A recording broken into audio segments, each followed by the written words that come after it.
Start. Mr. Vice Chairman, I accept the principle of the separation of the railway finance from the general finance stock. I also accept the desirability of this arrangement, It is not only a convenient arrangement but it is based on sound principles, and is conducive to the better administration of the railway stock. I also agree that the contribution of the railways to the general revenues should be in the shape of fixed dividends, but I cannot agree that the dividend should be fixed at 4%, and that is the crux of the whole report stock. As a matter of fact, the committee was instituted only to go into that matter whether the dividend payable at the present time, that is, 4% was reasonable or not, and whether this arrangement should continue. Stop. When I say that I do not agree to the rate of dividend, stop. I wish to submit that enough material has not been placed in our hands to judge whether the dividend which is being fixed is fixed on some sound basis or not. Stop. The committee has not examined certain vital matters concerning the administration of the railways, and what I find is that the whole arrangement is very superficial. Stop. It appears to me that the railway administration and the finance administration came to an agreement, and the committee did not find it necessary, because of the agreement between the two ministries, to examine and go into the vital matters which affect this issue. Stop.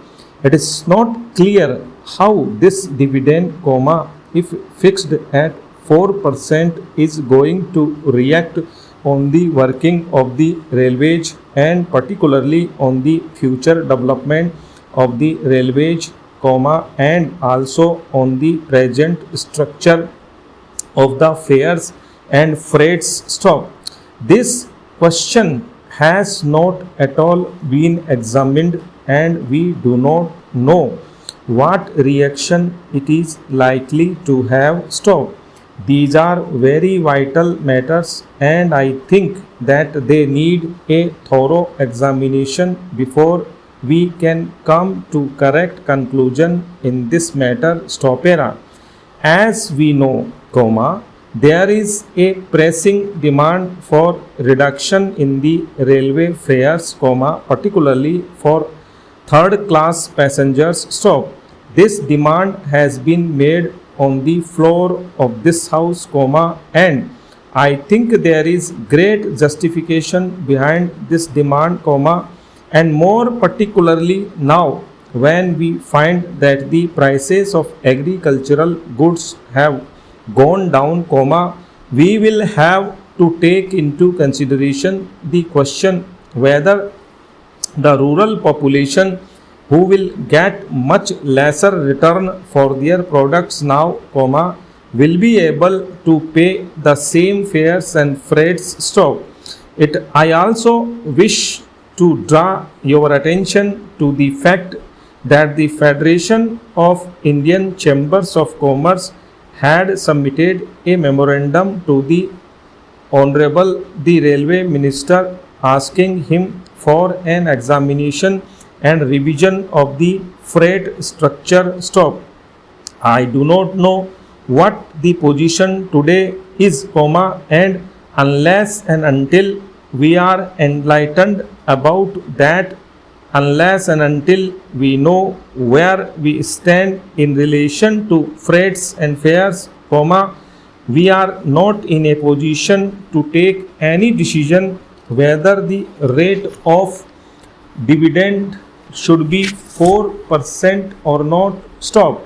I should like to ask the Honorable Railway Minister, whether in view of this strong demand made by the people through their representatives in both the Houses of Parliament and in view of the changing economy with which we are faced, he can give us an assurance that he will be able to discharge his obligations and responsibilities and commitments, that he will be able to pay a dividend of 4%, and yet, he will be able to reduce the freight and fare rates. That is the basic thing. Para. Another important factor which has to be taken into consideration is the development schemes. I wish to submit that there is no new approach in this matter. I find that we are going about in this matter in the same frigid manner, and the aspirations of the people have not at all been taken into consideration. The Honorable Railway Minister will remember that during the budget speeches made on the floor of this House as well as in the other House, there have been incessant demands for the development of the railways. I do not know what he thinks about it and how he thinks that after paying this dividend at 4%, he will be able to meet that demand, and he will be able to find a way for the railways to expand their economy, as they think it proper, as would meet the demands and aspirations of the people. In this connection, I wish to invite your particular attention to the facts. I will be happy if we could pay even a larger percentage, but the fact is that we must be sure that the railways are, in the present circumstances, in a position to do so and yet discharge their responsibilities and obligations and satisfy the needs and demands of the people, which are legitimate and justified. Now, when we fix the dividend at 4%, what happens is that we also fix that of those projects which are to be considered as remunerative at 5%, because the railways want a margin of 1%. What actually happens is that when we fix it at such a high level, because of this percentage, we find that not many new projects are really taken up, and we have been very seriously disappointed in this matter. I, therefore, think that in the present circumstances, the railways cannot afford to pay a dividend of 4%.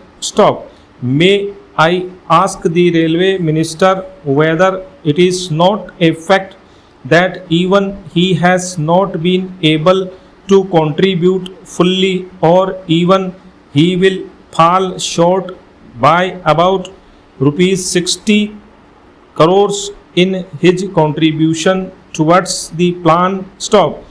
Out of the rupees 400 crores that the railways have to contribute, I find from his speech that they are faced with a net shortfall of about rupees 62 crores.